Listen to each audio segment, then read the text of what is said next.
Democratic presidential candidate Joe Biden came to Central Florida on Tuesday to ask the growing Puerto Rican population for their vote and support. More than any other time, the Hispanic community, Latino community holds in their palm of their hand, the destiny of this country. For nearly a century now, no Republican candidate has won the presidency without winning Florida, where Latinos make up nearly 25% of the electorate. In the 2016 election, Trump won this pivotal state by just 1.2%, even though then Democratic candidate Hillary Clinton won the Latino vote. Florida polls this year showed Trump and Biden in a virtual tie, but this time it's Trump who has the edge with Latino voters. Nationally, surveys show Biden's advantage over Trump with Latinos has dropped from 30% to 9%. The president, who met with Latino supporters in Nevada on Monday, interpreted the polls as a clear victory for his campaign.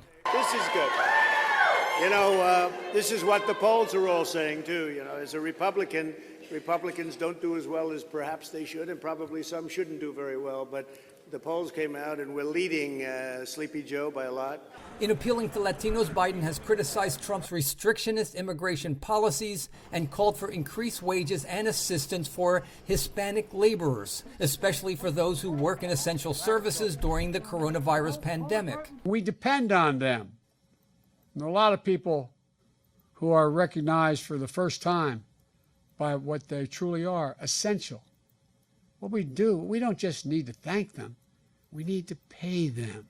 The president's Latino support in Florida comes in large part from Cuban Americans in Miami who favored Trump's curtailing of former President Barack Obama's engagement towards communist Cuba and pressure from the Trump White House to force Venezuelan socialist leader Nicolas Maduro from power.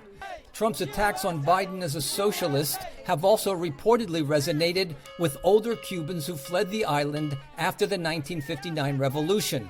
Meanwhile, progressive activists are urging Biden to reach out to younger Latinos who are more focused on domestic issues like economic and racial inequality. There's a lot of new Latino young people, young Cubans who've come of age, who are registered to vote, who are way more progressive than their fathers or their grandmothers. With less than 2 months till the election, the Biden campaign is putting new emphasis on winning back Latinos in Florida.